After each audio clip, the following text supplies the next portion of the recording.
freelancing. Is this for me? Profession-related skills, business management skills, and personal skills. Welcome to Your Freelance Friends podcast. In this podcast, we are giving you tips and tricks on how to become a successful freelancer. We're here to guide you through your journey and share some of the things we've learned along the way to save you time and headaches. Our goal is to provide you information that you can use to give your clients the most value, no matter what your niche or experience level is. Exactly. So with Rita, we started to freelance. I think for Rita was 3 years ago, and for me it was 2 years ago. And we now want to leverage on this experience to help you, to guide you, to give you some tips and tricks, as Rita just said. And we want to provide this podcast for people who are maybe thinking about starting freelancing career, or maybe you are already working as a freelancer and you just want to, level up your work. So we are going to talk about the tools, the things that you need to become successful, how to serve clients, how to make sure that the client is happy with your work, and how to deliver actually a good, high quality work. The quality work is always our priority, and we are going to also talk about that in this podcast. So, Rita, maybe some words about you. Yes. I personally have been freelancing for 3 years now. I chose to start freelancing myself because I needed a change and wanted a bit more flexibility in my schedule and also a better work-life balance. And I totally fell in love with it. Freelancing for me looks to be a permanent career. I'm constantly learning new skills, new things, and it gives me the opportunity to work with different clients. It's allowed me more time with my family, allowed me to travel more, and has reduced my work-related stress immensely. I am based in the United States. I'm a Georgia peach. In my free time, when I'm not doing the best job possible for my clients, I enjoy spending time with my fiance at my small urban farm here with my dogs, my kitty cat, and my small flock of chickens. Yeah, Rita is a crazy girl from United States. I don't know her even personally. So this is the magic of a freelancing and from networking, which we are going to talk about in the coming episodes. But first of all, I should also introduce myself, I guess. I'm Anna Pieś. I'm from Poland. I'm 26 years old, and I started freelancing 2 years ago, 2.5. Whoa, quite a bit of time ago, 2.5 years ago. And I started to be freelancer because I wanted to follow my passion for personal impact and also for traveling. So just after finishing my master that I've done in Portugal, I decided that I just want to work remotely, that I want to work directly supporting businesses. So having this personal impact was very, very important for me. And overall, I served like more than 30 clients during the 2 years. And following my second passion, it allowed me to travel. So that was like my driving force for freelancing. Also, it allowed me to travel. So I traveled to more than 20 countries. And also during this time, as I was not working full time for one company, but I was working with many clients, I also managed to work on other projects that are going on for me, which is like e-commerce. I partner up with a fashion designer to bring a new product, new elegant bag to the market, to the Polish market, and hopefully someday international market. And follow my passion also for investing. I learned quite a lot. And for me, this freelancing lifestyle was just like allowing me to have this personal impact and also travel, which are like my two driving forces.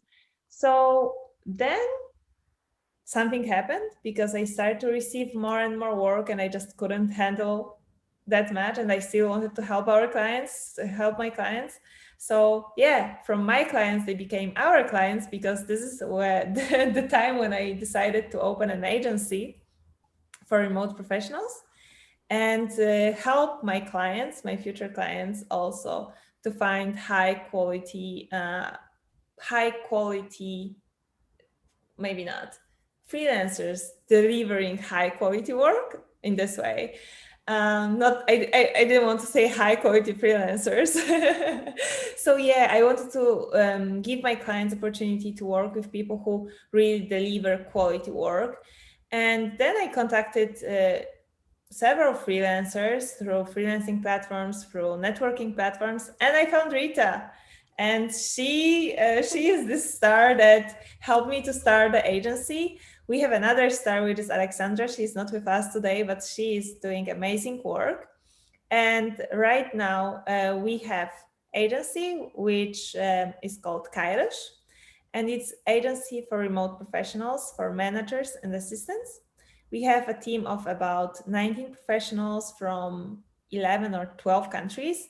And we with Rita, and with Alexandra, we mainly oversee clients' relations. And ladies, me not so much, but ladies are also taking care of the management of the projects. They are more involved in the management of the projects. I'm more involved, I would say, if some strategic decision is to be made, or I was also building our website. So we have different tasks, but we are cooperating, three of us and other professionals, to bring our agency up. So we are just trying to serve more and more clients. It's going great. And we hope that this is something also that you might think about in your freelancing future when you will be trying to scale up your business. So Rita, maybe some words. What are we going to talk about today? Sure. So today is our very first episode, and our first episode's title is Freelancing, Is This For Me? We receive a lot of questions from people who would like to start being a freelancer and they don't know how or where to start. We're going to dive deeper into these two topics and in the following episodes.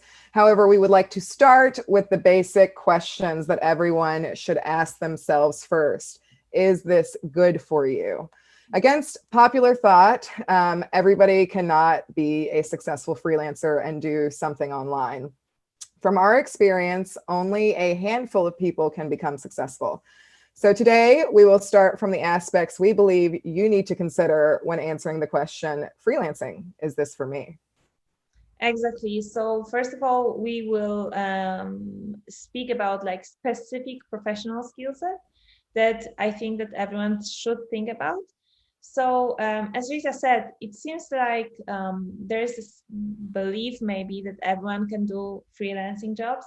And we, from our experience and from talking with people who are doing it, we believe that you should have some kind of skill, some kind of skill set that you know that you are going to deliver value to the client. So it's not that you can just come and say, okay, so today I'm going to do something online, or I don't know, I'm going to become a freelancer today, and tomorrow I'm going to earn money. And yeah, this is what I'm going to do. We believe that either it's marketing skills, either it's designing skills, it's I don't know, being assistant, administrative skills, being able to hire people online. Those are different set of skills that you need to know that you are going to provide to your client. We strongly believe that to be successful freelancer, you need to have a specific value that you can provide. Maybe not having this value, maybe you are going to have few projects. Your clients will probably not be super satisfied. And yeah, and it on the long term, in the long term perspective, you are not likely, you will not become very successful. So it's important to think before you start, what is your skill set that you are going to use when delivering value to your clients? Yes, I totally agree with that sentiment. It's important to focus on your professional related skills. Are you a marketer? Are you a salesperson? Are you an accountant? You know, you need to tailor your profile and yourself in a way that provides value to your client, and not divert from that, you know, right away at least. Yeah, definitely. And another set of, maybe not set, but another type of skills that probably everyone should take into consideration is business management skills. Rita, maybe some words about that. Yeah, so important. The business management skills that are at the top of our list, I would say, would be communication is super, super important. You need to be completely transparent with your clients, especially when you're working virtually. It's so important to be in constant communication. You need to be able to get a hold of each other, whether it's through email, telephone, text message, or some other platform like Slack. Super, super important. Another aspect of business management skills would be your sales and negotiation skills. You need to be able to market yourself to clients. You have to, spruce yourself up, make yourself sellable, if you will, to land the clients and to make your money. And then lastly, on our list, our top three would be basic accounting knowledge. You're going to have to invoice your clients. You're going to have to keep track of those invoices, and you're going to have to pay your taxes at the end of the year. So it's good to brush up on your basic accounting skills. You don't need to be an expert, but you have to definitely factor in your costs, your expenses, your invoicing, and your basic banking. Yeah, exactly. This is totally true.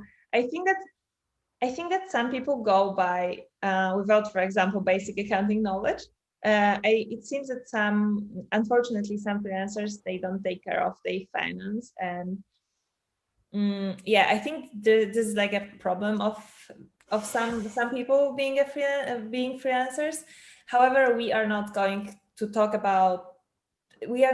help you to be freelancer for a short time or be a freelancer who has luck with one or two projects. We are trying to give you some tools and some tips on how to really build your freelancing career and how to be successful in it. So yeah, those three skills, communication skills, sales skills, and accounting skills, they are very important. You don't need to be a negotiation guru. However, you need to get some, get you going. To get you going, you need to have those communication skills, sales skills, and accounting skills. So we believe that those are important to mention. And there is another group of skills that we also want to talk about, which are personal skills. When it comes to personal skills, or like your character as a freelancer, there are many things that we should talk about here. We decided to talk about three main ones, but the list would go and go, like, yeah. it's Forever. it's forever, exactly.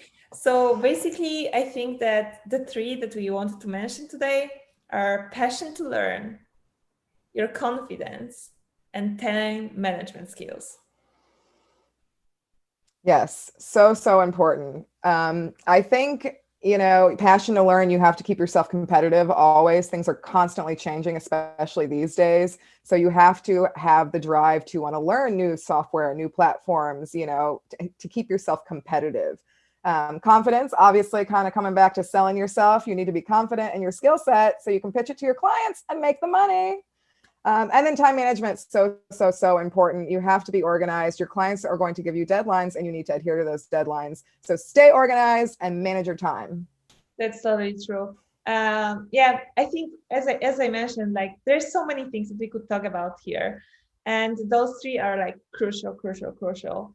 However, there is one thing that I think that overall the set of skills that we just mentioned, everything, there is the most important holy grail. Let's say the motivation, the Yes. driving force, something that gets you going. So I think that, to be successful as a freelancer, you need to have something in you that makes you wanting to start working. Because suddenly, if you are, for example, switching from working for a company or working full-time job, and you are suddenly working for yourself, by yourself, and like nobody is going to tell you that you are going to do it right now, you might be thinking like, yeah, whatever, 1 hour more in bed today. I deserve it. It's not like this. Like you need to build in yourself the motivation to just go. It's your work. It's not that you are lying on the beach with a computer and like it's not the postcard picture. It is cool. It might happen that you will be actually on the beach lying with the computer. Like it is possible, but it shouldn't be your vision. Like you should have something that will motivate you every day, whatever, wherever you are, whatever is your work. This is your work. You need to treat it seriously. It's something that I think that, yeah, above all. Definitely agree. Definitely agree. You have to have the fire inside you to be a freelancer, to be successful, because, nobody's going to hold you accountable necessarily for your work, like Anna was saying, in a regular 9 to 5 job. And you're still going to have deadlines. And if you're not motivated and you're not getting up and getting your stuff done on a daily basis, you're not going to be successful. Exactly. And I think that this is especially important for people who are actually in this career transition and who are starting to be freelancers, because when you're already freelancer, you already have probably some client base, you're already working, people. But when you are starting, sometimes it might be really tough. You can be really, really good in what you are doing, but to get yourself and get the first project, it might take you weeks, if not months, really. And it doesn't matter. It's not that people are rejecting your skills. They don't know yet. You don't have the presence online as a freelancer. And then this persistence and the motivation to really start working on the first project, it's really important also. I remember myself when I started to work as a freelancer, and yeah, I was like trying to find myself on freelancing platforms, and I was like, okay, I just finished the school university. I have experience working. I'm young and I can do everything. And then like 1 week, second week, third week, oh, and I was like, I'm not getting there. But I was trying to push and push and push and push in 1 week, and then I got one client, and then suddenly the second, the third one, and then with the value, with the work, with the quality work, the clients will come. They will want to work with you. But the first stage when you are going through and you are rejected, it's not that you are rejected. It's just that they don't know you yet. So here comes the motivation, here comes the ability to communicate your skills, to communicate with your client, also to sell your skills. It's all the special skills that we just talked about throughout this episode. But yeah, I think that I could talk about the motivation part for a long, long time. And I think that we can leave something for the next episode, actually. I So, agree. yeah, this is the first episode of our podcast. We hope that you'll like it, and we really hope that you will find it helpful. And we invite you already today to listen to us. We will try to probably publish one episode every 2 weeks, more or less. So stay tuned. Yeah, stay tuned for updates, guys. Your freelance friends. Yeah, your freelance friends. I'm not used to this title yet. Bye. Bye.